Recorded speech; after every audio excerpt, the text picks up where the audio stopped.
It's you guys are such a welcoming country, and every time I come, I'm just flabbergasted by the turnout and just the love and just everything. You guys mean a lot to me. You know, people ask me. I got asked last week, as a matter of fact, why do you march with Tommy Robinson? Well, I wasn't able to march with Winston Churchill and George Washington. I didn't have the opportunity to march with Martin Luther King because I wasn't alive at the time. But I am alive in the time of Tommy Robinson.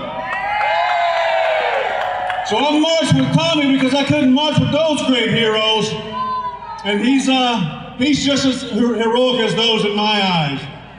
I gotta tell you guys a story. I don't know if you've heard this yet, but I was supposed to see Tommy tomorrow. Had the visit all scheduled and was ready to go. As I was getting on the plane, getting ready to get on the plane yesterday, I got a letter from the prison system who said, "We're sorry, you're not going to be able to see Tommy because you have a social media platform and we're afraid you're going to share the details of your visit on social media."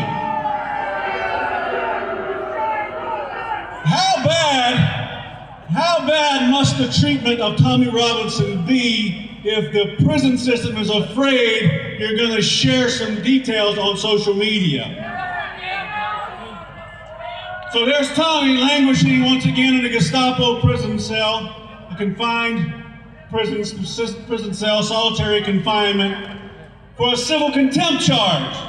Absolutely ridiculous.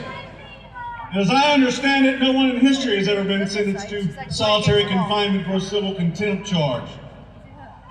You know, I gotta say, it's pretty overwhelming to me to see how quickly, and what an embarrassment it must be to Western governments like the United Kingdom and Germany and all these others to see that in the last 2 weeks, Donald Trump, since his election,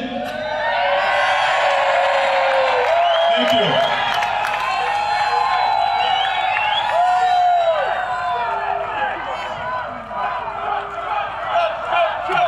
That's right, thank you very much.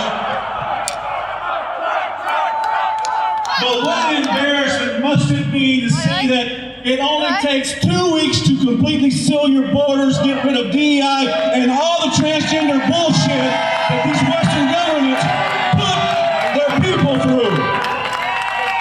So it's time for the same kind of change in the United Kingdom.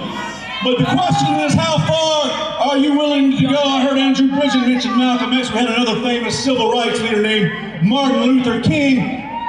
He effected a lot of change in America through marches and protests and silent sit-ins, but you know, it wasn't just the marching that got the Civil Rights Act passed. It was the marching, and people all around the world were seeing the oppression of what would happen to people peacefully marching in America, people peacefully sitting in diners and enjoying food, drinking from a white water fountain, and then getting beaten by police dogs or incarcerated or shot with water cannons from the fire department.